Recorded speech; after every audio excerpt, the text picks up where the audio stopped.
এই যে আমাদের বয়সী মানুষ, আপনারা গত 3টা নির্বাচনে কি ভোট দিতে পেরেছেন? ভোট প্রদান থেকে বঞ্চিত করা হয়েছে। এই বিষয়গুলো আমরা প্রত্যাশা করছি এই জুলাই রেভলিউশনে আসবে। ইতিমধ্যে কিন্তু বিভিন্ন রাজনৈতিক দলের কাছে পাঠানো হয়েছে। বিভিন্ন রাজনৈতিক নেতৃবৃন্দ যারা হচ্ছে এই জুলাই অভ্যুত্থানে যাদের অংশগ্রহণ ছিল, এটা তো হচ্ছে আপামর সবার হচ্ছে অংশগ্রহণ ছিল, তো সেই জায়গা থেকে পাঠানো হয়েছে।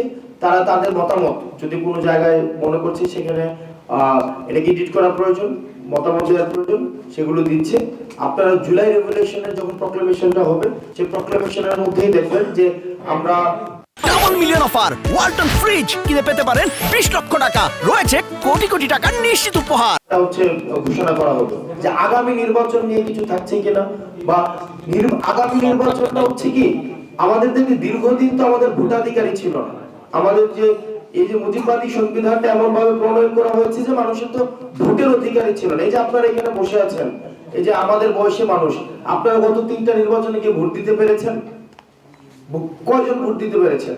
এখন এই যে আপনারা সাংবাদিকরা এখন বলছেন যে 3টা ইলেকশন অবৈধ হয়েছে, কেউ কেউ বলছে খুব মিলমিল ভাবে, একদম স্পষ্ট ভাবে বলছে না, খুবই বলে যেন গলার টোন কিছুটা ভিতরে রেখে রেখে বলে বলেন তো গত 3টা ইলেকশনে 2-4 জনও দেয় নাই।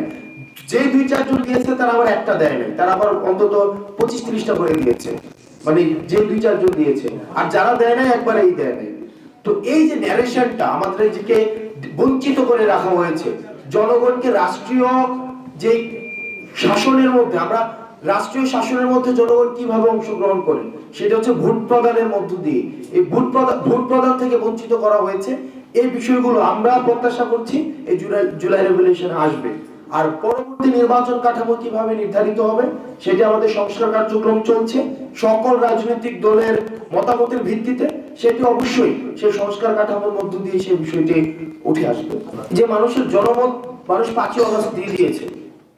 মানুষ যে জনমত, আপনি যদি এই আন্দোলনের ধারাবাহিকতা দেখেন, জুনের 5 তারিখ থেকে 5ই আগস্ট পর্যন্ত, যে দেখেন হাসিনা বাংলাদেশে থাকবে কি থাকবে না, এটাকে এখন নতুন করে জনমত দেওয়ার বিষয়, সেটা নির্ধারণ 5ই আগস্ট হয়েছে।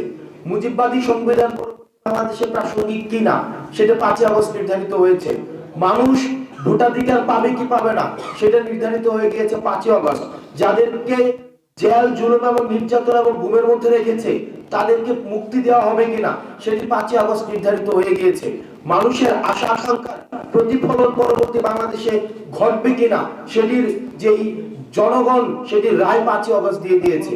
সুতরাং আমরা তারপরেও বিভিন্ন রাজনৈতিক দল যারা রয়েছে, ক্রিয়াশীল যে রাজনৈতিক দল, সুশীল সমাজ, বুদ্ধিজীবী, লেখক এবং যারা হচ্ছে বিভিন্ন যেমন রেমিটেন্স যোদ্ধা, প্রবাসী যারা রয়েছে, বিভিন্ন পেশাজীবী সংগঠন, আমরা সবার কাছে পৌঁছানোর চেষ্টা করছি, তাদের মতামত নেওয়ার চেষ্টা করছি।